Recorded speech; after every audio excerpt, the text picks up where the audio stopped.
તમને આજે બતાવીશ કે અમરેલી જિલ્લાનું તંત્ર છે તે બુદ્ધિનું પ્રદર્શન કેવી રીતે કર્યું છે અને કઈ રીતે મુસાફરો અને લોકો હેરાન થઈ રહ્યા છે બતાવીશ। તમે અહીંયા જુઓ તો અહીંયા લખવામાં આવ્યું છે ચેતવણી નાળું નબળું હોવાથી ભારે વાહનોને અવરજવર પર પ્રતિબંધ છે।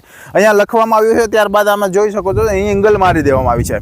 ચાલો, આ પુલ તૂટ્યા પછી તંત્ર જાગ્યું છે એ ચોક્કસ છે। નાળું નબળું હોવાથી જે એંગલો મારી દીધી છે, પણ તંત્રનું બુદ્ધિનું પ્રદર્શન કેવું છે ને એ હું આજે તમને બતાવવાનો છું કે આ તંત્ર આ પ્રકારનું કેમ કામ કરે છે કે જેને કોઈ પ્રકારનું કહેવાય કે ચોક્કસપણે કામ કરવું જોઈએ પદ્ધતિથી નથી ચાલતું તંત્ર। આ નાગેશ્રી ચોટીલા સ્ટેટ હાઈવે છે, ખાંભા અમરેલીને જોડતો માર્ગ છે।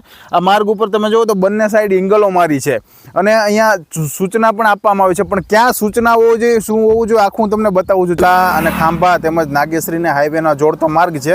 અહીંયા તમે જુઓ તો આ બંને સાઈડ એંગલ મારી દીધી છે।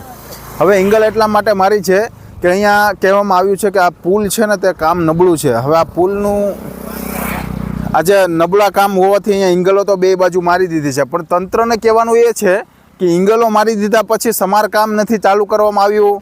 જોખમી પુલ છે તો આનો કોઈ વૈકલ્પિક રૂટ નથી આપવામાં આવ્યો। તમે જુઓ તો અહીંયા પણ એંગલ મારી દીધી છે, જેથી કરીને અહીંના વિદ્યાર્થીઓ અને આવું જવું હોય તો ઘણી બધી મુશ્કેલી પડે છે।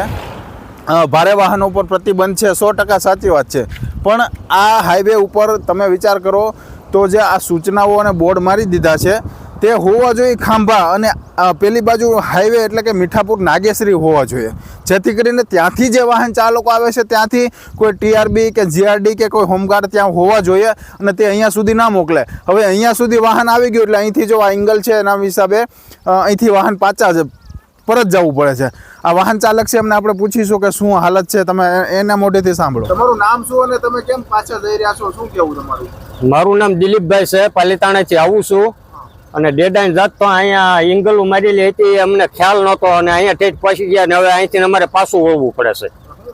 કઈ રીતે હોવું જોઈએ અને ગાડી અહીં ક્યાંય વળે એમ નથી, પાછી 1 કિલોમીટર તો હું પાછી લઈને જાઉં છું। બોર્ડ હોવો જોઈએ ખાંભાની સોંકડીની આઈનપા ગમે ને એકાદો જીઆરડીસી વાળાને ઊભા રાખવા જોઈએ એને।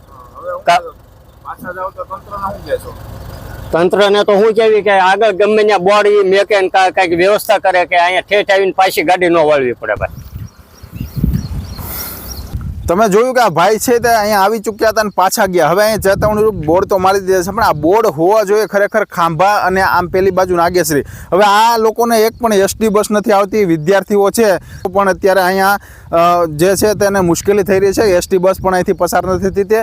આ મુખ્ય હાઈવે એટલે કે માર્ગ એ કહેવાય છે ચોટીલા નાગેશ્રી ખાંભા અમરેલી ચલાલા આ વિસ્તારને જોડતો આ માર્ગ છે અને આ માર્ગ ઉપરથી હાલ તો આ પ્રકારે તંત્રએ કરી દીધું છે અને અહીંયા મસ્ત મોટા બોર્ડ મારી દીધા, પણ જ્યાં ઠેકાણે બોર્ડ મારવાના છે ત્યાં નથી માર્યા। ત્યાં તો કોઈ ટીઆરબી કે કોઈ હોમગાર્ડ કે કોઈ પણ વ્યક્તિને બેસાડવા જોઈએ ને, જેથી કરીને વાહન અંદર ના પ્રવેશે। અહીંયા બોર્ડ મારવાથી 50 મીટરમાં શું ફેર પડવાનો છે? ચાલો, અહીંયા તો મરી દીધું, પણ આગળ પણ બોર્ડ મારવા જરૂરી છે તેવું વાહન ચાલકો કહી રહ્યા છે।